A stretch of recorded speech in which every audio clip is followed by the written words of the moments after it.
Welcome. Today is Tuesday of the fourth week of Advent. We have the 4 candles lit. We're reading the last chapter of Tabitha's Travels. This is part 3. Tabitha turned and struggled to see where the noise had come from. Tabitha! A high-pitched voice screamed again. This time she found the source, her friend Simon, at a side entrance to the throne room. He had tried to sneak in, but was caught by a guard who had the boy now thrown over his shoulder like a sack of wheat and was taking him away. But then Tabitha saw something else. In Simon's hand was a scroll of parchment. Tabitha! The boy yelled again, and Tabitha knew she had only moments to act. Her own guards had stopped to stare at the commotion and relaxed their grip ever so slightly. Taking advantage of this, Tabitha kicked her feet out from under her, dropping all her weight on her wrists. The Roman hands holding those wrists were sweaty with exertion, and Tabitha's fingers slipped easily through. In a second she had jumped to her feet and raced halfway to Simon. Tabitha's guards reacted quickly and were a few steps behind her. Simon was just being carried out the door when he gave the scroll a mighty throw. It landed on the shiny marble floor, 2 steps in front of Tabitha, and she scooped it up without stopping. The guards dove at the girl and tackled her, but not before she had passed the scroll to her father as easily as when playing catch with her brothers. Eliakim caught the perfect throw with his chained hands. Now Eliakim's guards grabbed for the parchment, but before anyone knew what was happening, he threw it at the face of Coponius, whose natural reaction was to grab that incoming projectile before it hit him in the nose. The whole room froze into silence. The Roman guards stared at their leader, terrified of the wrath that was sure to kill everyone in sight. Jewish servants stopped and stared, forgetting to keep their eyes on the floor, shocked as much by Tabitha's actions as by Eliakim's. Eliakim and his brothers stared, wondering if their fate had just been sealed. And Tabitha lay under 2 Roman guards and stared, wondering if she had been in time. For a long moment, Coponius considered the scroll in his hand. He must be deciding whether to read it or ignore it, Tabitha thought, and she prayed to Jehovah that it was the former. Finally, Coponius lowered his arm. He eyed the scroll a moment longer, then slowly began unrolling it. He read it silently, then seemed to read it again. Finally, he pulled it close to his face, staring at something in the bottom corner. "Centurion!" he barked, and everyone in the room jumped at that sudden sound. "My lord," the centurion said, crossing his right arm on his chest and dropping to one knee. "Why is it," Coponius continued, "that you have arrested a citizen of Rome without cause?" The centurion looked up at his master in shock. I had no proof." "Well, you have it now," Coponius roared. "Release this man immediately, for he is not only a citizen of Rome, but a personal friend of Caesar's." A gasp went across the entire room, and people instantly started gossiping.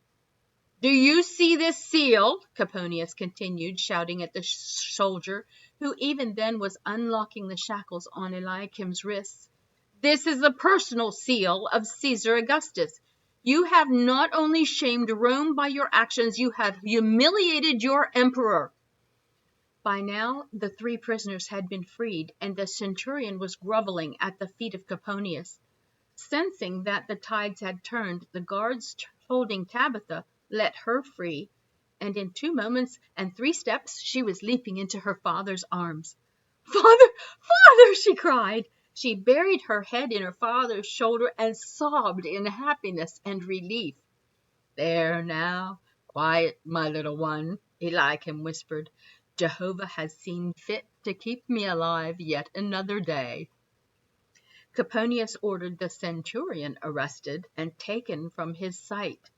All of this amused Herod to great ends, and he sat on his smaller throne, laughing merrily as the Roman was dragged out screaming. A fine show you put on, Coponius, Herod said between laughs. First you free a Jew who strikes one of your soldiers, then you arrest your soldiers for arresting the Jew, all at the bidding of a girl. Will you next make slaves of all the Romans to the Jews? Herod let out another hysterical laugh, but was cut off instantly when Coponius slammed his staff onto the floor and yelled, "Silence!" The room froze once again. You are mocking a citizen of Rome, Coponius roared. And because he is a citizen, he pointed at Eliakim, but speaking to Herod, he far outranks you, a simple Jew. And not only him, but his brothers and his sons and his wives, and even, he said with a glance at Tabitha, his daughters. Take care what you say, king, or I shall place this shepherd on your throne. Herod's face went stark white, and then instantly flushed bright red. He struggled to his feet, facing Coponius, and Tabitha could see that he was weak and sickly. 6 guards surrounded Coponius, their spears pointed toward Herod. Take care with your words, Roman, he yelled. I am Herod the Great, friend of Caesar. Coponius shook his head slowly. You may once have been great, he said, but now your mind has gone mad. Do you not think Caesar knows about you? How you first plotted against him, and only joined his side when you saw that Antonio would be defeated?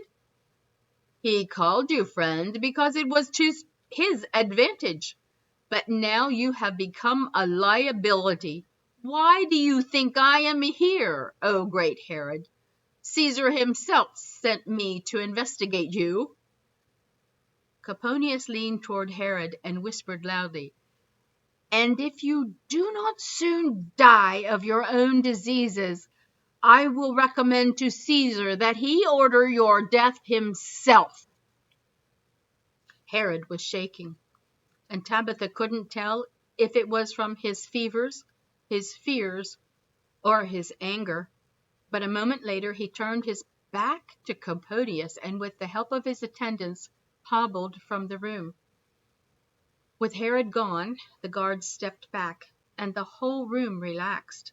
Coponius turned his attention back to Eliakim and said, Now, my brother, would you care to tell me how you happen to know our emperor? Consider this. The letter from Caesar came between Eliakim and his judge to plead Eliakim's case. Hebrews tells us that Jesus stepped in to plead our case before God, saving us from death. What would happen if Eliakim and you both rejected such help?